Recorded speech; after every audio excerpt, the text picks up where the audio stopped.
My name is Eleanor. I am 81 years old. My hair has turned silver, my hands tremble, and my steps are slow, but my memory is sharp.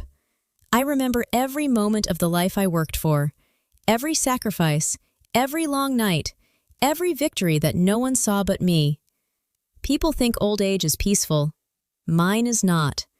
I live in a large house with tall windows, quiet hallways, and rooms filled with expensive furniture. I built a successful company with my own hard work. People call me powerful. People call me wealthy. But none of them know that I go to sleep feeling empty. Because I am alone. My children visit me, but not with love. Their smiles are practiced. Their voices are sweet only when they think I am listening. The moment they step outside my door, their true faces come out. They whisper about my will. They count my houses. They dream about my death.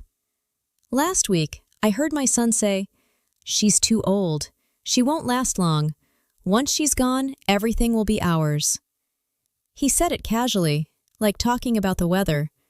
His words cut through me like a knife. My daughter is no different. She pretends to care, but her eyes always drift toward my jewelry, my documents, my assets. To them, I am not a mother. I am a door blocking their path to wealth. But there is one person who makes my old heart feel warm again. Her name is Clara, my granddaughter. She comes twice a week, sometimes more. She never asks for a single coin. She sits beside me, holds my hand, and talks as if I am her whole world. She reads me stories. She brings me flowers. She smiles with honesty, something rare in this family. But my daughter hates her for it. She thinks Clara is pretending.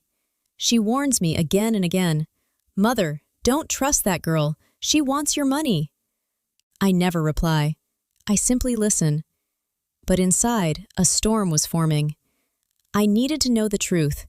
Who loved me? Who didn't? Who would stand with me if everything was gone? So, one morning, I made a silent decision. A dangerous decision. A decision that would expose every heart in this family. I called for a meeting. They all gathered in my sitting room, my son, my daughter, and Clara. Their faces looked tense, but their eyes were shining with one hungry hope: money. I stood slowly, gripping my cane, pretending to struggle. I let silence fill the room. Then I spoke the lie that would reveal everything. "I have made a terrible mistake," I said softly. "The company is failing. I lost almost all my money." The room froze. My son's smile vanished. My daughter's hands tightened. Clara simply looked concerned for me, not the money. But my children, their disappointment was louder than any shout. "I sold this house," I added. "I must move out tomorrow. I have only a small suitcase now." My son exploded first. "What? Are you out of your mind?" he yelled.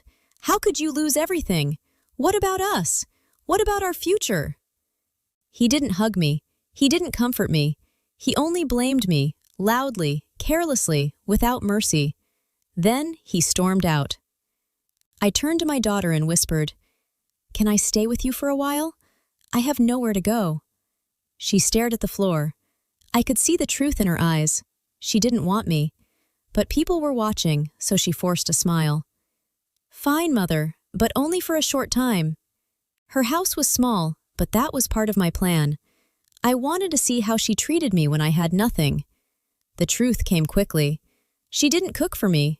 She didn't offer help. She avoided me like I was a burden. On the third day, she finally said the words hiding inside her. "You can't stay here. You eat our food. You cost us money. I called a cheap nursing home. You're going there today." She pointed at the door. My heart cracked. I picked up my old suitcase and walked toward the exit, slowly, painfully. But before I reached it, the door swung open. Clara stood there. She had heard everything. "No," she said firmly. "She is not going to a nursing home. She can have my room. I will sleep on the floor. I will take care of her. She stays with me." Her voice shook with anger and love. For me, not for money.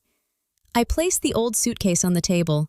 It looked worthless, but inside it held the truth. "Clara," I whispered, "open it." She opened the bag and froze. Stacks of cash, gold watches, important documents, everything I had built. My daughter ran toward it instantly. "Oh, Mother, you still have money. You can stay with us. We love you." I shut the bag and pulled it away. "No," I said calmly. "You love this bag, not me. You failed the test." I placed the suitcase in Clara's hands. "You passed. You are the new head of my company." I walked out with Clara by my side. My daughter collapsed in tears, but it was too late.